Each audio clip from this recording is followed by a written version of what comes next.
Story நேரம் Tamil வியூவர்ஸ்க்கு hi. நம்ம சீரிஸோட next பார்ட்ல என்ன ஆக போகுதுன்னு இன்னைக்கு இந்த வீடியோல பார்க்கலாம். லாஸ்ட் எபிசோட்ல அக்காக்காக 2 வருஷமா பிராக்டிஸ் பண்ணி பழி வாங்கின யூச்சியை பத்தி லாஸ்ட் எபிசோட் முடியும் போது பார்த்தோம். இந்த எபிசோட்ல என்னையும் என் அக்கா மாதிரி இந்த இடத்துல இருந்து சாக விட்டுருங்க, எப்படியும் நான் பண்ண தப்புக்கலாம் மரண தண்டனை தானே கிடைக்க போகுது அப்படின்னு அந்த பொண்ணு சொல்லிட்டு இருக்கா. பூச்சியை பார்த்து லேலி, இல்ல கொஞ்சமாவது வெயிட் பண்ணு, நீ இப்ப இறந்து போயிட்டனா நீ இவ்ளோ கஷ்டப்பட்டிருக்கல, அது எதுக்குமே பலன் கிடைக்காம போயிடும். நீ ஜெயிலுக்கு போகணும், முதல்ல கோர்ட்ல போயிட்டு நடந்த எல்லா உண்மை சம்பவத்தையும் சொல்லணும், அப்பதான் எல்லாருக்கும் ஒரு விழிப்புணர்வு கிடைக்கும் ப்ளீஸ்ன்னு சொல்ல. என் அக்கா எப்படி இறந்து போனாங்க அதை பத்தி நான் தெரிஞ்சுக்கணும் அப்படின்னு அவ கேக்குறா. அப்போ லேலி சொல்றா, உன் அக்கா எப்படி தெரியுமா இறந்து போனாங்க அப்படின்னு. பிளாஷ்பேக் நமக்கு காட்டுறாங்க.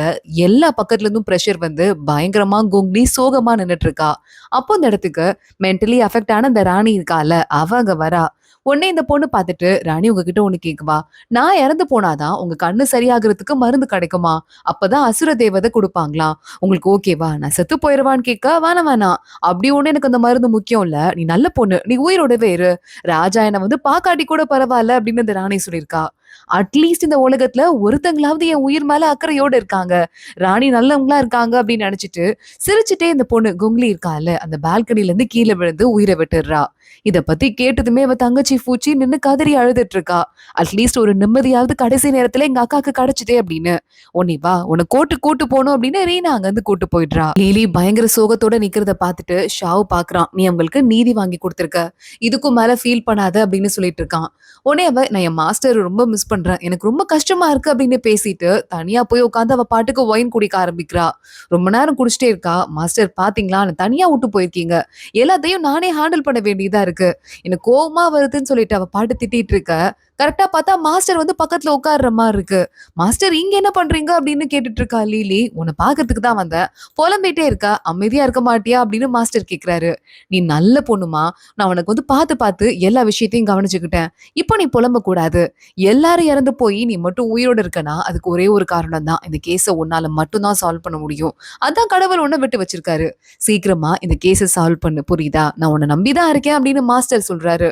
மாஸ்டர் நீங்க என்னை விட்டு எங்கேயுமே போயிடாதீங்க ப்ளீஸ், என் பக்கத்துலயே இருங்கன்னு சொல்லிட்டு மாஸ்டர் மடி மேல சாஞ்சிட்டே லீலி அன்னைக்கு நைட்டு தூங்கிடுறா. அடுத்த நாள் காலையே ஆகுது, எந்திரிச்சு பாக்குறா.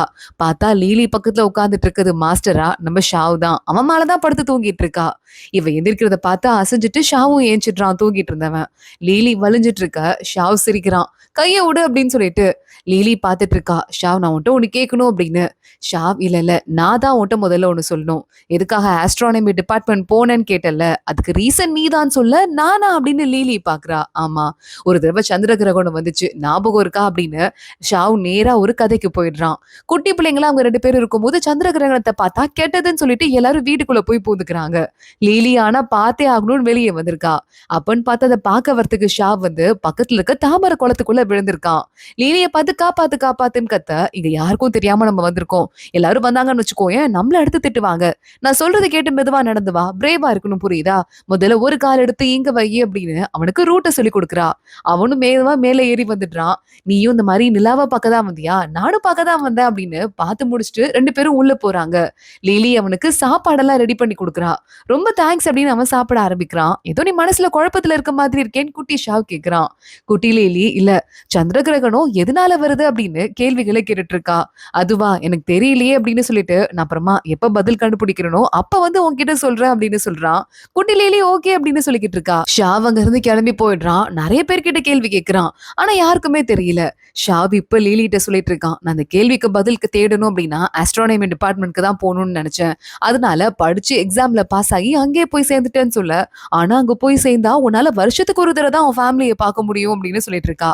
பரவாயில்ல, நேரா போனேன், நிறைய விஷயத்த கத்துக்கிட்டேன், புக் எடுத்து பார்த்தேன், எதனால சந்திர கிரகணம் வருது அப்படிங்கறதையும் படிச்சேன், அதை சொல்லலாம் அப்படின்னு தான் கஷ்டப்பட்டு நைட்டு உங்க வீட்டுக்குள்ள வந்தேன், அன்னைக்கு அப்படி வரும்போது தான் அந்த சம்பவம் நடந்துட்டு இருந்துச்சுன்னு சொல்ல, எனக்கு எதுவுமே ஞாபகம் இல்லை அப்படின்னு லீலி சொல்லிட்டு இருக்கா.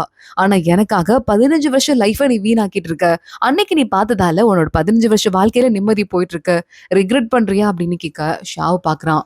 லீலி, என் வாழ்க்கையில சும்மாவே நான் எதையுமே ரிக்ரெட் பண்ண மாட்டேன், தெளிவா யோசிச்சுதான் எதா இருந்தாலும் செய்வேன், அதுவும் உன் விஷயத்துல சுத்தமா பண்ண மாட்டேன் அப்படின்னு சொல்லிடுறான். லிலி லைட்டா ஒரு செகண்ட் மயங்கிடுறா. ஆனா வேகமா அங்கிருந்து எந்திரிச்சு போறா. என்னால உனக்கு ஏதாவது இல்ல என்ன சுத்தி இருக்கிற யாருக்காவது ஏதாவது ஆபத்து வந்துருச்சுன்னா என்னால தாங்கிக்க முடியாது அப்படின்னு சொல்லிட்டு இருக்கா. லிலி நான் சொல்றேன்ல, என்னை பொறுத்தவரைய நான் எந்த டிசிஷன் எடுத்தாலும் அதை நான் ரிக்ரெட் பண்ண மாட்டேன். சோ ப்ளீஸ் நீ கண்டபடி யோசிச்சு குழம்பிக்காத.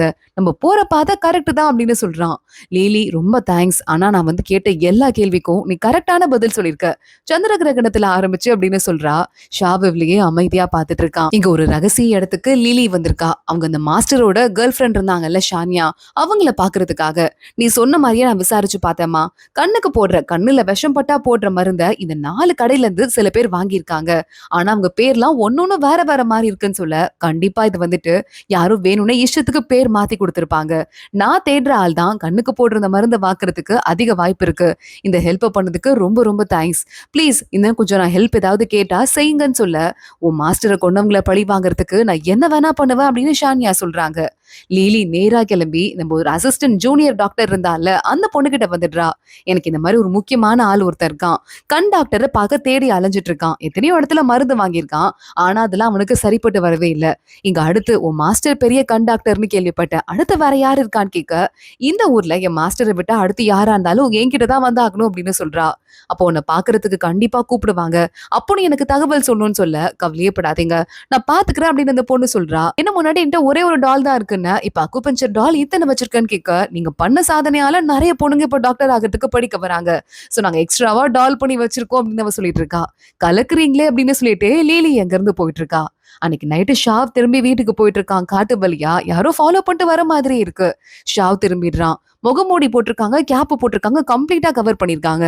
யாருங்க நீங்க ஃபாலோ பண்ணிட்டே வரீங்க, ஏதாவது வேணுமான்னு கேட்க, ஷாவ் கழுத்துக்கு நேரா வால் வச்சிடுறாங்க. ஒழுங்கா என் கூட வந்துரு, உனக்கு எந்த சக்தியும் இல்ல, திறமை இல்லைன்னு எனக்கு தெரியும் வால் வித்துல, அதனால கண்டிப்பா உன்னால ஜெயிக்க முடியாது, வா அப்படின்னு கூப்பிட்டு இருக்க. கரெக்டா நீங்க யாருன்னு தெரிஞ்சுக்கலாமா, சாகிறதுக்கு முன்னாடி தெரிஞ்சுக்கணும் அப்படின்னு ஷாவ் கூப்பிட்டு இருக்கான். கரெக்டா அந்த பக்கம் லீலி வந்துடுறா. ஷாவ் அப்படின்னு கூப்பிடுறா. ஷாவ் கையில வச்சிட்டு இருக்க ஒரு குட்டி பிளேட் எடுத்து அந்த ஆப்போசிட்ல நிக்கிறவன் மூஞ்சிலேயே அடிச்சிட, அவர் மூஞ்சில வெளிச்சம் பட்டு லைட்டா அவர் தடுமாறி போறாரு. லீலி அங்க வந்துடுறா. வேகமா சண்டை போட ஆரம்பிக்கிறா. ஆனா அதுக்குள்ள அவர் அங்க வந்து அட்டாக் பண்ணிட்டு கிளம்பி வேகமா ஓடி போயிடுறாரு. கண்ணை மட்டும் தான் லீலி பாக்குறா. இது யாரு அப்படின்னு அவ புரிஞ்சுட்டு பின்னாடியே போறதுக்குள்ள ஷாவ் வந்துடுறான். வேணா போகாத, ஆபத்து, எனக்கு கழுத்துல அடிபட்டுருச்சு, என்ன பாருன்னு சொல்ல, கழுத்துல குட்டியா புள்ளி மாதிரி ஒரு அடிபட்டு இருக்கு, என்ன விடு அப்படின்னு அவ சொல்லிட்டு இருக்கா. இல்ல விட மாட்டேன், ஆபத்து ஏதாவது வந்துட போகுது, இங்க போலாம் அப்படின்னு ஷாவ் கூப்பிட்டு அவளை அங்க இருந்து கூட்டிட்டே போயிடுறான். உள்ள போயிட்டு ரீனாவை கூப்பிட்டுட்டு, இங்க பாரு கண்டிப்பா எனக்கு பயமா இருக்கு, ஷாவ் கண்டிப்பா உன்னை என் கூட இருக்கனால தான் ஆபத்து தேடி வந்திருக்கு, அதுதான் நான் அப்பல இருந்து சொல்லிட்டு இருக்கேன்னு கேட்க, அவர் என்ன கொல்லணும்னு ட்ரை பண்ண மாதிரியே சுத்தமா தெரியல, அவர் என்ன அப்பல இருந்து எங்கேயோ கூட்டு போகணும்னு நினைச்ச மாதிரிதான் இருந்தது, அவர் வில்லனா தான் அப்பயே என்ன கொண்டு வந்திருக்கணும்ல அப்படின்னு ஷாவ் சொல்றான். இவ்வளவு பெரிய வெப்பனை ஹேண்டில் பண்ணியிருக்கான் அந்த ஆளு, கண்டிப்பா ரொம்ப ஸ்ட்ராங்கான ஆளா தான் இருந்திருக்கணும் அப்படின்னு லீலி ஒரு பக்கம் யோசிக்க ஆரம்பிக்கிறா. சரி ஓகே எதுவா இருந்தாலும் பாத்துக்கலாம் அப்படின்னு ஷாவ் சொல்ல, அப்படி பாத்துக்கலாமா, ஜஸ்ட் ஒரு மிஸ்ல உன் உயிர் நேரம் போயிருந்திருக்கும், நீங்க நின்னு இருக்கவே மாட்ட புரியுதா அப்படின்னு லீலி கத்த ஆரம்பிக்கிறா. ஆனா ஷாவை போய் யார் கொலை பண்ண வர போறாங்க அப்படின்னு ரீனா சொல்ல, ஷாவுக்கு ஒரு மாதிரி கவலையா இருக்கு. வாயை மூடுறாளா பாரு. லீலி எல்லா பழியையும் தூக்கி அவ மேல போட்டுக்க போறா அப்படின்னு சொல்லிட்டு முழிச்சிட்டு ரீனாக்கு சிக்னல் கொடுக்குறான். இல்ல கவலைப்பட வேண்டாம் அப்படின்னு ரீனாவும் சமாளிக்க ஆரம்பிக்கிறா. லீலி பாக்குறா, ஷாவ் இங்கே ஸ்டே பண்ணு, வீட்டுக்கு போக வேணான்னு சொல்ல, இதுக்கும் மேல அவங்க வரமாட்டாங்க, லீலி கொஞ்சம் பொறுமையா இருன்னு சொல்ல, லீலி பாக்குறா. ரீனா நீ கொஞ்சம் வெளியே போ அப்படின்னு ஷாவ் கிட்ட, நான் உன்ட்ட அப்பவே என் கூட பழகாதன்னு சொன்னேன், உனக்கு கொஞ்சமாவது அறிவு இருக்கான்னு சொல்ல, ஷாவ் சிரிக்கிறான். மேடம்க்கு என் மேல அக்கறை ரொம்ப அதிகமாயிட்டே இருக்கு போல, இங்க தங்கணும் அவ்வளவுதானே, இங்கே ஸ்டே பண்ணிக்கிறேன் அப்படின்னு சொல்லிட்டு இருக்கான். லீலி தூங்காம கொல்லாம வாசல்லே உட்காந்துட்டு இருக்கா, வால்நாட்டு கையில வச்சுட்டு. போய் தூங்கு, அந்த சில்வர் மாஸ்க் போட்டவனை பத்தி நம்ம தேடி கண்டுபிடிச்சிடலாம், பெரிய வேலை நமக்கு காத்திருக்கு, இங்க டைமை வேஸ்ட் பண்ணாத அப்படின்னு சொல்லிக்கிட்டு இருக்கான். எனக்கு தெரியும் நான் என்ன பண்ணணும், உன் வேலையை பார்த்துட்டு போ அப்படின்னு லீலி அங்க இருந்து கிளம்புறா. ஷாவ் இவளை பார்த்து சிரிச்சுட்டே உட்காந்துட்டு இருக்கான். லீலி அடுத்த நாள் காலைல ஜூனியர் டாக்டர் பொண்ணுகிட்ட வந்துடுறா. இங்க பாருங்க நான் ஒரு மருந்து ஒண்ணு ரெடி பண்ணிருக்கேன், அந்த கண்ணுல பட்ட விஷத்துக்கு இது சரியா போகும், இதுவே கிட்டத்தட்ட ஒரு பாய்சன் தான், ஆனா கரெக்டான அளவுல கொடுக்கும் போது கண்ணுல இருக்கிற விஷத்தை இதை எடுத்துரும், அப்புறம் உங்களுக்கு ஒண்ணு பண்ணிருக்கேன் அப்படின்னு ஏதோ மருந்து கொடுக்குறா. தூங்கவே இல்லை போல நீங்க ரொம்ப நாளா, கண்ணு கீழே டார்க் லைன்ஸ் எல்லாம் இருக்கு, அதுக்காக தான் இதை போட்டு கொஞ்ச நேரம் அப்புறம் வாஷ் பண்ணீங்கன்னா கருவலையும் போகும்னு சொல்ல, தேங்க்ஸ் சொல்லிட்டு சிரிச்சுட்டே லீலி அங்க இருந்து கிளம்புறா. ஷாவோட ரூம்க்கு கூவை இப்ப பாதுகாப்புக்கு பாடி கார்டா போடுறது மட்டும் இல்லாம ஷாவோட ரூம்ல அங்க அங்கங்க நிறைய ட்ராப் எல்லாம் செட் பண்ணி வச்சிருக்கா லீலி. யாராவது திருட்டுத்தனமா உள்ள வந்தாங்கன்னா ட்ராப் எல்லாம் அட்டாக் பண்ணும் அப்படின்னு. ஷாவ் பாக்குறான். அவங்கள அட்டாக் பண்ணுதோ இல்லையோ, நான் மறந்தேன்னா என்னதான் முதல்ல அட்டாக் பண்ணும், நீ ஓவரா பண்றிருக்க அப்படின்னு சொல்றான். உங்களுக்கு அதிகமான மெமரி பவர் இருக்குன்னு எனக்கு நல்லாவே தெரியும். உங்களை எதுவும் அட்டாக் பண்ணாது. சோ சீக்கிரமா போயிட்டு அந்த கொலைகாரன் கிடைக்கிற வரைய பத்திரமா இருங்க அப்படின்னு சொல்லிட்டு கூவ பார்த்து பத்திரமா காவல் காத்துக்கும் சொல்ல, கவலையே படாதீங்க. அவனை உயிரோட கொண்டு வந்து உங்க முன்னாடி போட வேண்டியது ஏன் பொறுப்புன்னு சொல்றான். உயிரோட எல்லாம் கொண்டு வர வேணாம். அவனை கொன்னா கூட போதும் அப்படின்னு லீலி சொல்லிடுறா. அடுத்து அவன் வெளியே போனதுக்கு அப்புறம் ஷாவ்க்கு கையில வச்சிட்டு இருக்க மாதிரி பிரேஸ்லெட் மாதிரி போட்டுக்கிற மாதிரி ஒரு வெப்பனை கொடுக்குறா. உன்னால வால் ஹேண்டில் பண்ண முடியாது, இது முடியும்ல அப்படின்னு கேட்டுட்டு, கண்டிப்பா மேடம் இதனால ஹேண்டில் பண்ண முடியும்னு ஷாவ் சொல்லிட்டு இருக்கான். அடுத்து லீலி கிளம்பி வரா. அன்னைக்குதான் வந்துட்டு தகவல் வந்திருக்கு. நம்ம டாக்டர் பொண்ணு இருக்கால, அந்த பொண்ணு கிட்ட ஏதோ ஒரு இடத்துக்கு வர சொல்லி அதாவது சீக்கிரட்டா தகவல் கொடுத்திருக்காங்க. ஏற்கனவே கண்டிப்பா உன்னை நேர்ல வந்து பார்க்க மாட்டாங்க, சீக்கிரட் தகவல் தான் வரும்னு சொன்னதால அந்த ஜூனியர் டாக்டர் நான் வந்து பாக்குறேன் அப்படின்னு அவங்களுக்கு பதில் தகவல் கொடுத்திருக்கா. லீலி பார்த்துட்டு, இன்னைக்கு போய் இந்த ரெஸ்டாரண்ட்ல நீ அவங்கள பாரு, உன்னை அப்பயும் நேர்ல வந்து பார்க்க மாட்டாங்க, எங்கேயாவது ஆளுங்க கூட்டு போவாங்க, நாங்க ஃபாலோ பண்ணிட்டு பின்னாடியே வரோம் அப்படின்னு சொல்ல, சரி ஓகே ஓகே நீங்க பின்னாடியே வருவீங்கல்ல அப்படின்னு கேட்டுட்டே அந்த பொண்ணு அங்கிருந்து கிளம்புறா. நம்ம ஷாவ் லீலி கிட்ட போயிட்டு, நீ போகாத, உன்னை வாட்ச் பண்ணுவாங்க, நான் இன்னைக்கு போறேன், நீ கொடுத்த வெப்பன்லாம் கையில பத்திரமா வச்சிருக்கேன், நான் பாத்துக்கிறேன் அப்படின்னு சொல்ல, உடனே லீலிக்கும் லைட்டா பயமா இருக்கு. ரீனாவையும் கூவையும் ஷாவ் கூட துணைக்கு அனுப்பிடுறா. டாக்டர் பொண்ணு போய் ஒரு ஹோட்டல்ல உட்காந்துட்டு இருக்கா. வேற ஆளுங்கெல்லாம் மத்தவங்க ஷாவ் ஒரு பக்கம், ரீனா ஒரு பக்கம், கூ ஒரு பக்கம் வந்து அவளையே பாத்துட்டு இருக்காங்க. அப்ப அந்த பொண்ணு கிட்ட குட்டியா ஏதோ லெட்டர் தூக்கி போட்டு யாரோ போயிடுறாங்க. சவுத் கேட்டு கிட்ட வா அப்படின்னு அந்த டாக்டர் பொண்ணு கிளம்பி போறா. இவங்களும் அவளை பின்னாடியே வாட்ச் பண்ணிட்டு போயிட்டு இருக்காங்க. கொஞ்ச தூரம் போற அந்த பொண்ணு கிட்ட இன்னொரு பக்கம் நம்ம லீலையும் நிக்கிறா. அவளும் வந்து அந்த பொண்ணை வாட்ச் பண்ணிட்டு பின்னாடியே போக ஆரம்பிக்கிறா. கரெக்டா ஒரு இடத்துக்கு இவளை கூட்டு போயிடுறாங்க. சீக்கிரட்டா ஆளுங்க வந்து அந்த பாதையே கொஞ்சம் கஷ்டமா தான் இருக்கு. டாக்டர் பொண்ணால மெமரியே பண்ண முடியாத அளவுக்கு. உள்ள பார்த்தா மாஸ்க் போட்டவன் ஒருத்தன் நிக்கிறான். கண்ணு காட்டுங்க சார், அப்பதானே ட்ரீட்மெண்ட் பார்க்க முடியும் அப்படின்னு ஜூனியர் டாக்டர் சொல்றா. மாஸ்க் கழட்டவே மனசு இல்லாம அவன் கழட்டுறான். அக்குபஞ்சர் மூலமா ட்ரீட்மெண்ட் பார்த்து, நல்ல வேலை விஷம் ரொம்ப ஓவரா இறங்கல, என்னால சரி பண்ண முடியும், இன்னும் கொஞ்சம் டைம் ஆயிருந்ததுன்னா இந்த விஷம் உன்னையே இறங்கி இருந்திருக்கும் அப்படின்னு சொல்லிட்டே சரி பண்ணிக்கிட்டு இருக்கா. இன்னொரு பக்கம் வெளியே வந்து வெயிட் பண்ணிருக்காங்க மீதி இருக்கிற 4 பேரும். உள்ள போலாமான்னு, கொஞ்ச நேரம் வெயிட் பண்ணலாம், அப்பவும் நம்ம ஜூனியர் டாக்டர் வரலனா அப்ப நம்ம உள்ள போய் அவளை காப்பாத்தலாம் அப்படின்னு சொல்லிட்டு இருக்காங்க.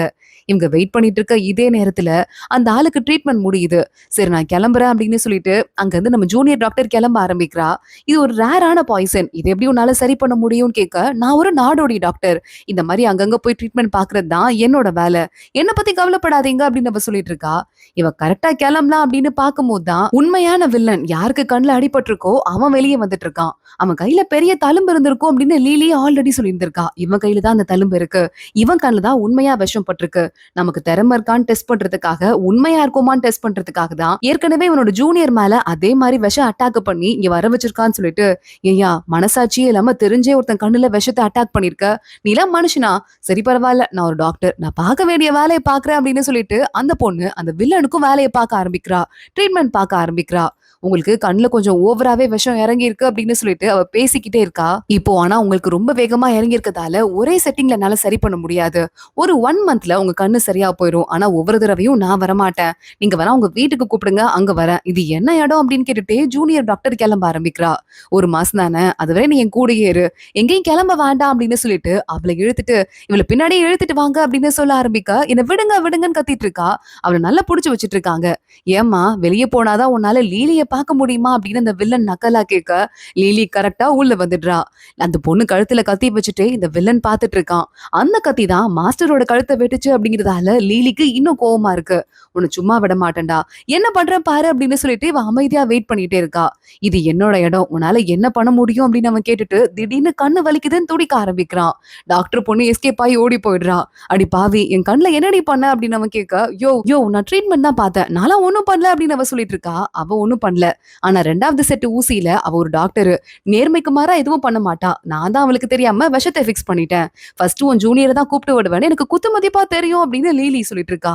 அடிப்பாவி இப்படி பண்ணிட்டியே, என் மான மரியாதை என்ன ஆகுதுன்னு ஜூனியர் டாக்டர் கேட்க ஆரம்பிக்கிறா.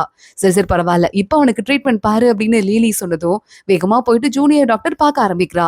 வலியை கம்மி பண்ணிருக்கேன், இன்னும் விஷத்தை எடுக்கல, அவங்க கேட்கிற கேள்விக்கெல்லாம் பதில் சொல்ல புரியுதா அப்படின்னு அவ சொல்லிடுறா. அவனை கூட்டு போய் கட்டி வச்சு லீலி விசாரிக்க ஆரம்பிக்கிறா.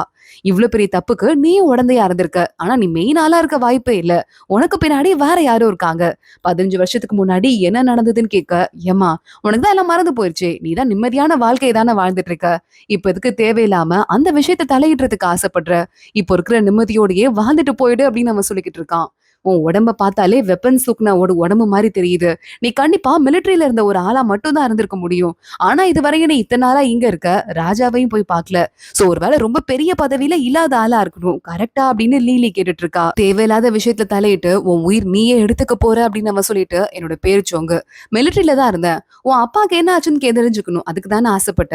உங்க அப்பாவ விளக்கு திருவிழா ஃபங்க்ஷன்ல கலந்துக்க சொல்லி ராஜா உத்தரவு போட்டாரு. ஆனா அந்த ராஜா உத்தரவுக்கு முன்னாடி ராஜாக்கு ஆல்ரெடி தெரிஞ்சிருந்தது. விளக்கு திருவிழா அன்னைக்கு உங்க அப்பா ராஜாவை எதிர்த்து சண்டைக்கு வரப்போறாரு அவர் படைகள் எல்லாம் கூப்பிட்டுட்டு அப்படின்னு. அப்பயும் ஒரு மரியாதைக்காக வரவேற்பு கொடுத்திருந்தாரு. உங்க அப்பா அதெல்லாம் கண்டுக்கவே இல்ல. உன் கூட ஜாலியா இருந்தாருன்னு கூட சொன்னேன்ல விளக்கு திருவிழா அன்னைக்கு. ஏன்னா ராஜாவை உங்க அப்பா ஒரு மனுஷனாவே மதிக்கல. ஆனா ராஜாவோட ஆளுங்க உங்க அப்பாவோட ஆளுங்களோட பிளான ஒட்டுமொத்தமா முறியடிச்சுட்டாங்க. சோ உங்க அப்பா வாழ்க்கையை வெறுத்து போயிட்டு இனிமே பண்றதுக்கு ஒண்ணுமே இல்லையேன்னு உன் ஒட்டுமொத்த குடும்பத்தையுமே சூறையாடிட்டாரு. இதான் நடந்ததுன்னு சொல்ல, ஏயா நீ சொல்ற கதை எங்கேயாவது கரெக்டா இருக்கா? கதையில எக்கச்சக்கமான ஓட்டையெல்லாம் வச்சுட்டு இது ஒரு கதை நீ சொல்ற பாரு அப்படின்னு சொல்ல, இதுதான் உண்மை. நீ நம்பினாலும் நம்பாட்டியும் ராஜாக்கு நீ செல்லமான பொண்ணுதான். ஆனா அந்த கேஸ மறுபடியும் கையில எடுத்திருக்கேன் நீ ராஜா கிட்ட போய் சொல்லிப்பாரு. அவரே உன்னை ஒட்டு மொத்தமா வெறுத்துருவாரு. ஏன்னா உங்க அப்பா பண்ண வேலையால நிறைய பிரச்சனை நடந்தது. எத்தனையோ பெரிய பெரிய படைத்தளபதிகள்லாம் ஒண்ணுமே இல்லாம ஆயிட்டாங்க. அந்த விஷயம்லாம் உனக்கு தெரியாதா என்ன? கொஞ்சமாவது யோசிச்சு பார்த்து கனெக்ட் பண்ணி பாரு. எல்லாமே உனக்கு நல்லா தெரியும்னு சொல்ல லீலி யோசிக்க ஆரம்பிக்கிறா. அதோட தான் இன்னைக்கு எபிசோட் முடியுது. அடுத்தடுத்து என்ன ஆக போகுது தொடர்ந்து பார்க்கலாம். இந்த வீடியோவை லைக் பண்ணிக்கோங்க. மறக்காம நம்ம சேனலுக்கு சப்ஸ்கிரைப் பண்ணிட்டு பெல் ஐக்கானையும் கிளிக் பண்ணிக்கோங்க. அடுத்த வீடியோல பார்க்கலாம். அது வரைய பாய்.